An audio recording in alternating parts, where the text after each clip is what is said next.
Des séjours qui donnent envie d'apprendre, voilà ce que propose le Forum des séjours linguistiques à l'étranger. Une vingtaine d'organismes proposaient ces offres pour se perfectionner en anglais, en espagnol ou encore en italien vers des destinations européennes ou plus lointaines. Des formules variées destinées aux élèves de la 6e à la terminale. Il a toujours 2 semaines de séjour minimum pour partir à l'étranger. On a 15 heures par semaine de cours en langue. Et après, il y a, selon les goûts des enfants, du sport à haut niveau, tradition, temps libre. Et c'était toujours un campus pour ceux qui le veulent ou qui préfèrent les familles. Il y a aussi la possibilité de les loger dans les familles. Organisé par l'Association des parents d'élèves de Monaco, cet événement répond aussi bien à la sollicitation des organismes spécialisés qu'à la demande des parents qui veulent envoyer leurs enfants à l'étranger. Pour l'instant, on a vu deux stands et ce qui m'intéresse, c'est plutôt le deuxième stand où il y a une immersion véritablement dans un groupe d'Espagnols.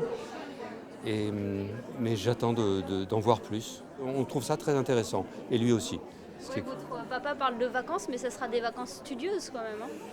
Sincèrement, je pense qu'améliorer mon niveau d'espagnol, sachant que l'espagnol est la deuxième langue la plus parlée au monde, c'est vraiment intéressant à mes yeux. Et c'est certes des vacances studieuses, mais c'est plus le deuxième stand est plus ludique, sachant que c'est une immersion, comme l'a dit mon père, totale avec d'autres Espagnols. Et donc ce sera beaucoup plus intéressant, beaucoup plus amusant. L'immersion, je pense que c'est ce qu'il y a de plus, on va dire, déjà ludique. Parce que de ne parler qu'anglais pendant 2-3 semaines, ça ne peut que lui montrer exactement ce que c'est que voilà, la vie en Angleterre, parler anglais tout le temps, et ça lui apprendra certainement mieux la langue.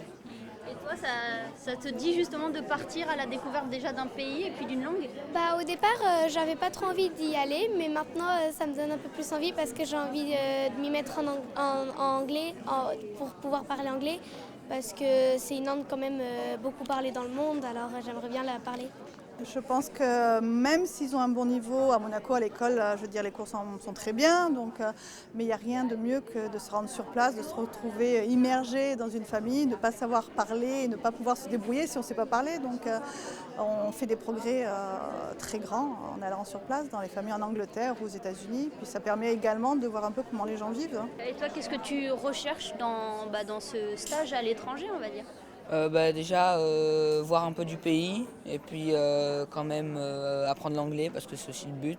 Donc, avoir de bonnes notes à l'école après.